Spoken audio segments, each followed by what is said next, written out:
You need a little help with your two-handed backhand? I can help you. No matter what age, what level, doesn't matter where you're at. But remember, there's not a wrong way or a right way. There's a better way. That's something I coined long ago, just by saying it's not really the technical part sometimes. It's about, can you hit the ball in front? Can you consistently get in the right position? But let me show you a couple different ways to hit the two-handed backhand, okay? You gotta make sure you have a decent grip, whether it be continental here, Eastern, semi-Western with the left. But here's what I want you to do on the two-handed backhand. I want you to take after you do your split step, just take the hands along the pelvis, around the waist area. I want you to get it all the way back. Right arm straight, left elbow bent, racket head above the wrist. Now, whenever the racket head is above the wrist and you pull the object, whether it be baseball, golf, or hitting a tennis ball, when the racket head is above the wrist, it's going to go faster. Okay, so if you can do that, that's great. So right arm straight, but relaxed, left elbow bent, racket head above the wrist.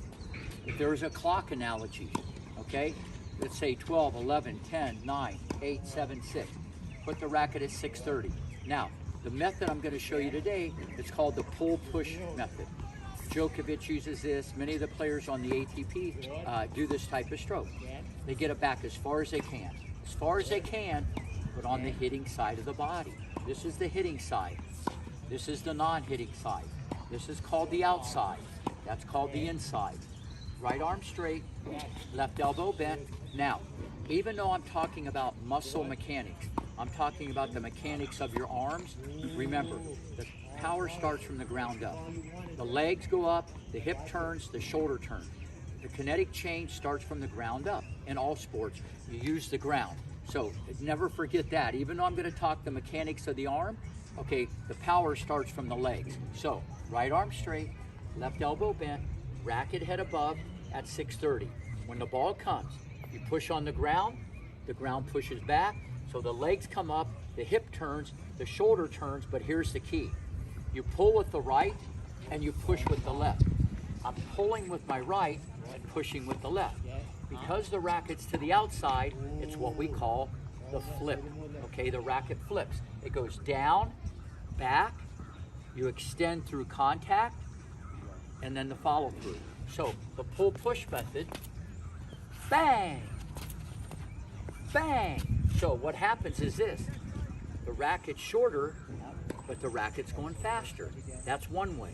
Now, the great Venus, who I taught from 1991 to 1995, she preferred just to put the racket down.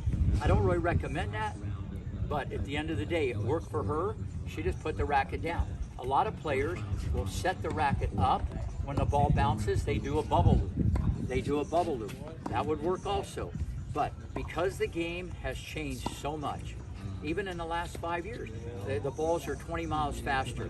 I prefer you to do the pull-push method, okay? First off, the racket's gonna be set, okay? So you're gonna have much quicker preparation.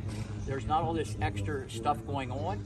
And so when the ball bounces, you're gonna pull with the right, push with the left, the racket flips down and back, you extend. So here's what it looks like from a science point of view. It goes from the outside to the inside, to the outside, back to the inside. So it actually changes places. Even though you really don't need to know that part of it, just get it all the way back. Just get it back as far as you can at 6:30. The legs drive, the legs are run the show. The legs run the show. You pull with the right, push with the left. I guarantee, moving forward, this is how the two-handed backhand should be hit.